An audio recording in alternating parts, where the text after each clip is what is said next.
Welcome back from the break ladies and gentleman. आप देख रहे हैं माइंड ना करना और अब वक्त होता है माइंड द न्यूज का।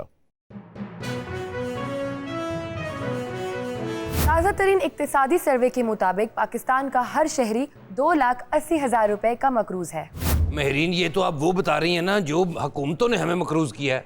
जो ये हम लोग खुद कर्जा पकड़ लेते हैं उसका आपको अंदाजा ही नहीं। हाय हाय। भाई देखा जाए तो उस कर्जे की वजह भी तो हुकूमतें ही है ना वो इस सिचुएशन में डालते और ना ही लोग कर्जा लेते। ओहो महरीन, तुम्हें हमारी कौम का पता नहीं। हमें तो पता चल जाए किसी बंदे के पास पैसे हैं तो ऐसी होते बूहे दे के डेरा ला लेने हैं।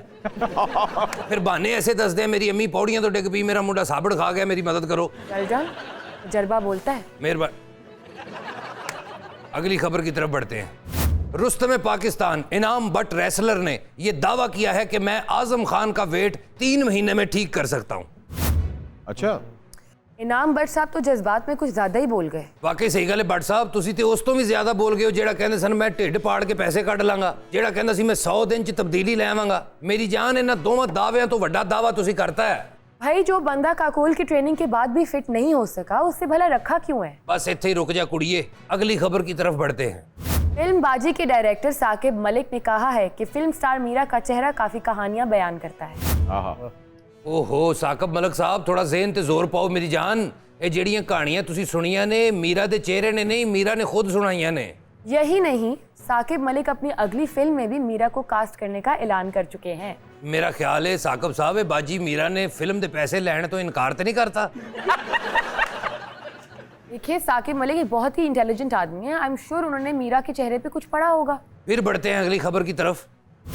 चाहत फतेह अली खान ने इंकशाफ किया है कि उन्हें 7 बार इश्क में नाकामी हुई है। यकीनन हुई होनी है, बेड़े गर्क एवं नहीं हो जाते। उनका हुलिया और जहनी हालत देख के मुझे लगता है कि 7 नहीं 700 इश्क नाकाम हुए हैं। अच्छा वैसे जिड्डा तरसिया ओदा मुंह है ना इश्क तो, मेरा ख्याल है काम ओदा एक नाल ही हो गया। 6-7 उन्हें पल्लेों पातियां ने। मुझे लगता है जो नाकाम हुए ना वो इश्क यकतरफा ही थे। साबिक वजीर आजम मियां नवाज शरीफ ने यह कहा है कि अगर मुझे ना निकालते तो शायद IMF की जरूरत ही ना पड़ती। मैं हैरान हूँ, सियासतदान ऐसा दावा कैसे कर सकते हैं? मेरी जान एहो जे दावे सियासतदान ही करते ने, आम बंदा तो कर ही नहीं सकता। मियां साहब ने तो कर्ज उतारो मुल्क सवारो का नारा भी लगाया था। वो सिर्फ नारा ही सी। आज की खबरें खत्म।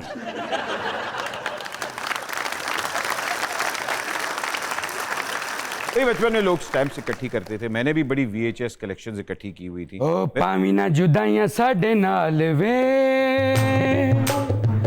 ओ साथों रोया नहीं हो जान, रोया नहीं हो जान, पा गया जुदाइयां VCR वे, ओ हुण दोबारा नहीं हो आउण, दोबारा नहीं। की हाल है जवाना? A1 first class. लग नहीं हो रही है? ओए जवाना। जी जी। जी अस्सलाम वालेकुम। वालेकुम सलाम जवाना। ए हाथे च इट पड़ी है। ओह तानू लगा होना चक्की चल पई। ए मेरा रोना सी जवाना। ते क्यों रोना है? फैमिली दी है। मैं एक वीडियो सेंटर वाला हूं जनाब। अच्छा वीडियो सेंटर वाले हैं आप? सारी जिंदगी यही कम कीती, आहा। पैसे कमाए ने जवाना। आहा। ये कौन है जवाना? ये जी ये बहुत मशहूर डायरेक्टर हैं। एहो जिहा डायरेक्टर एक्शन कह के आप कास्ट दी रोटी लेने चला जाता है। बजट बचावांगा ते प्रोड्यूसर जिंदा रहेगा ना। जवाना की गल है बुढ़िया? तेनू की पता होवे VCR दा की दौर सी। आहा। बच्चियां ने पैसे पा के मेरे को आना, मैं 70 रुपए च 4 फिल्मां उन्होंने देनी है। क्या बात? अच्छा मैं समझा कहेगा बच्चियां ने पैसे पा के आना ते लानत पा के चले जाना। जुरासिक पार्क फिल्म देखी तुसी? हाँ जी। ਉਹਦੇ ਚ ਡਾਇਨਾਸੌਰ ਸਭ ਤੋਂ ਪਹਿਲੇ ਇਹੋ ਜਿਹੇ ਬੰਦੇ ਨੂੰ ਖਾਂਦਾ। ਇਹੋ ਜਿਹੇ डायरेक्टर पैकअप कह के कह रहे ਹੁੰਦੇ ਸਾਰੇ किधर चले गए? यार भाई ये वीडियो सेंटर वाला या मेरे पीछे आया है? अस्सलाम वालेकुम जी। माशाल्लाह ए नाबालिग फिल्म दी कास्ट है जी, नाबालिग फिल्म की कास्ट है। जवानों आईडी कार्ड बने नहीं ते फिर कादे नाबालिग हो तुसी? बस नबील भाई ने। अस्सलाम वालेकुम। वालेकुम सलाम। आरज़ू देख लो मिट गई दूरियां, तुम वहां मैं यहाँ, इज़्ज़ा कहाँ सब कहाँ। आप इतने सैड क्यों हैं? वही ईद का दिन है, क्या हो रहा है आपको? ओए अपना मसला बयान कर। तू तो इंज रोना जिवें भैन दी डोली टोरन डे आए थे। ਔਰ ਇਹੋ ਜਿਹਾ ਡਾਇਰੈਕਟਰ ਲੌਂਗ ਸ਼ਾਟ ਬਣਵਾ ਕੇ ਕਹਿ ਰਹੇ ਹੁੰਦਾ ਅਬ ਸੋਲੋ ਸੋਲੋ ਲੋ। अच्छा आप बताएं तो सही, आप रो क्यों रहे हैं? What's your problem? ਓਏ ਬੱਬੂ ਮੇਰਾ ਕੰਮ ਬੰਦ ਹੋ ਗਿਆ, ਮੈਂ ਰੋਵਾਂ ਕਿਉਂ ਨਾ? ਉਹ ਕੰਮ ਬੰਦ ਹੋਇਆ, ਤੂੰ ਤੇ ਇੰਜ ਰੋ ਰਿਹਾ ਜਿਵੇਂ ਫੜਿਆ ਗਿਆ ਤੂੰ ਕਿਧਰੇ। ਉਹ ਯਾਰ ਰੋਈਦਾ ਨਹੀਂ ਹੁੰਦਾ ਮੇਰੀ ਜਾਨ। ਵੀਡੀਓ ਸੈਂਟਰ ਜਿਨ੍ਹਾਂ ਲੋਕਾਂ ਦੇ ਸਨ ਉਹਨਾਂ ਨੇ ਬਾਅਦ ਚੋਂ ਦੂਸਰਾ ਕੰਮ ਸ਼ੁਰੂ ਕਰ ਲਿਆ ਸੀ। ਇਹੋ ਜਿਹਾ ਡਾਇਰੈਕਟਰ ਘਰ ਬਹਿ ਕੇ ਵੀ ਬੱਚੇ ਨੂੰ ਕਹਿ ਰਿਹਾ ਹੁੰਦਾ ਮੂੰਹ ਕੈਮਰੇ ਕੀ ਤਰਫ ਕਰੋ। ਕਿੰਨੇ ਮਜ਼ੇ ਆਉਂਦੇ ਸਨ। ਇਦਾਂ ਸ਼ਬਰਾਤਾਂ ਤੇ ਲੋਕਾਂ ਨੇ VCR ਕਿਰਾਏ ਤੇ ਲੈਣ ਆਣਾ। ਹਾਏ ਹਾਏ ਹਾਏ। ਮੈਂ ਤੇ ਇਹਨਾਂ ਦੀ ਫਿਲਮ ਤੋਂ ਖੁਸ਼ ਹੋਇਆ। ਇਹ ਦੁਬਾਰਾ 90s ਦਾ ਦੌਰ ਲਿਆਏ ਨੇ। ਆਹਾ ਇਹ ਦੋ ਫਿਲਮਾਂ ਮੈਂ ਰੱਖੀਆਂ ਸੀ, ਇਹ ਮੇਰੇ ਅੰਮੀ ਅੱਬੂ ਦੇ ਵਿਆਹ ਦੀਆਂ ਨੇ ਜੀ। ਆਹਾ ਇਹ ਅੰਮੀ ਅੱਬੂ ਦੇ ਵਿਆਹ ਦੀਆਂ ਨੇ ਜੀ ਜਨਾਬ। ਵਿੱਚ 2 ਗਾਣੇ ਆਰਜ਼ੂ ਦੇ ਪਾਰ ਰਿਲੀਜ਼ ਕਰ ਦੇ। ਆਰਜ਼ੂ ਦੇ ਗਾਣੇ ਮੈਂ ਨਹੀਂ ਪਾਣੇ ਜਵਾਨਾ, ਇਹ ਢੋਲਕ ਵਜਾ ਕੇ ਆਪੇ ਹੀ ਗਾਈ ਜਾਂਦੀ। भाईजान VHS का दौर चला गया है, अब आप इतने सैड क्यों हैं? ਇਸ ਲਈ ਸੈਡ ਆ ਕਿ ਇਹਨਾਂ ਨੇ ਦੌਰ ਮੈਨੂੰ ਯਾਦ ਕਰਾਇਆ। ਹਾਏ ਹਾਏ। ਇਹਨਾਂ ਦੀ ਫਿਲਮ ਮੈਂ 4 ਦਫਾ ਵੇਖ ਆਇਆ। ਐਲਡਨ ਲੋਕ ਕੇ ਲੋਕੀ ਫਿਲਮਾਂ ਲੈਣ ਆਉਂਦੇ ਸੀ ਕਿ ਅੰਮੀ ਅੱਬੂ ਨਾ ਵੇਖ ਲੈਣ। ਸ਼ਾਬਾਸ਼। ਅੱਜ ਕੱਲ ਤੇ ਸਭ ਕੁਝ ਬੰਦ ਹੋ ਗਿਆ।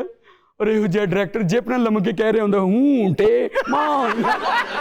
ਭਾਈ ਜੁਗਤਾਂ 150-200 ਹੋਰ ਕਰਾ ਲਓ, ਇਹ ਹਾਸਾ ਬੰਦ ਕਰਾਓ। ਬਹੁਤ ਭੈੜਾ ਹਾਸਾ ਹੈ। ਤੁਸੀਂ ਇੰਜ ਤੇ ਛੁਰੀ ਬੱਕਰੇ ਨੂੰ ਨਹੀਂ ਵੱਜੀ ਜਿਵੇਂ ਤੁਹਾਡਾ ਹਾਸਾ ਮੈਨੂੰ ਵੱਜ ਰਿਹਾ।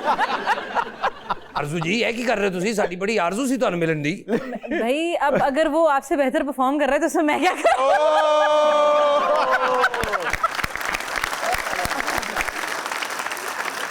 आशिर भाई अस्सलाम वालेकुम, कैसे हैं? बिल्कुल नहीं नहीं आप इस फील्ड में आए जी।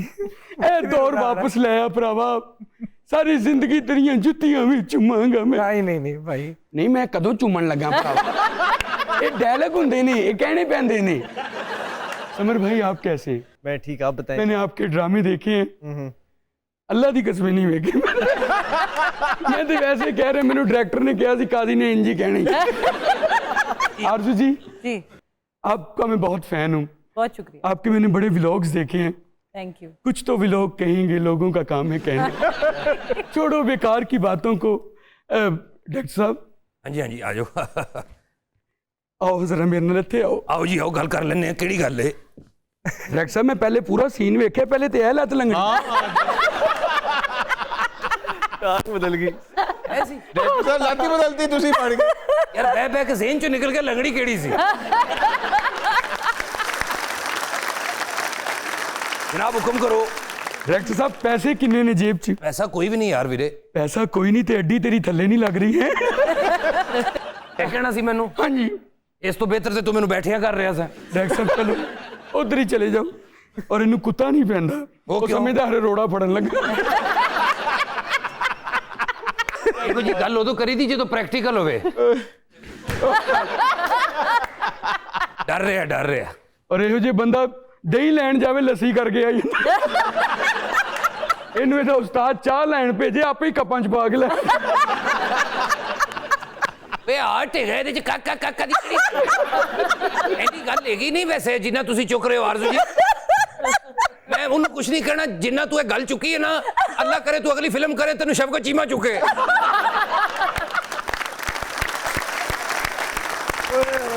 भाईजान एक छोटी ब्रेक लेते हैं, ब्रेक के बाद अभी आती हो। ਔਰ ਇਹੋ ਜਿਹਾ ਡਾਇਰੈਕਟਰ ਨਹਿਰ 'ਚ ਵੜੇ ਨਾ, ਲੋਕਾਂ ਨੂੰ ਦੱਸਦਾ ਇੱਥੋਂ ਇੰਨਾ ਜੇ ਇਧਰੋਂ ਇੰਨਾ। माइंड ना करना, विल बी राइट बैक।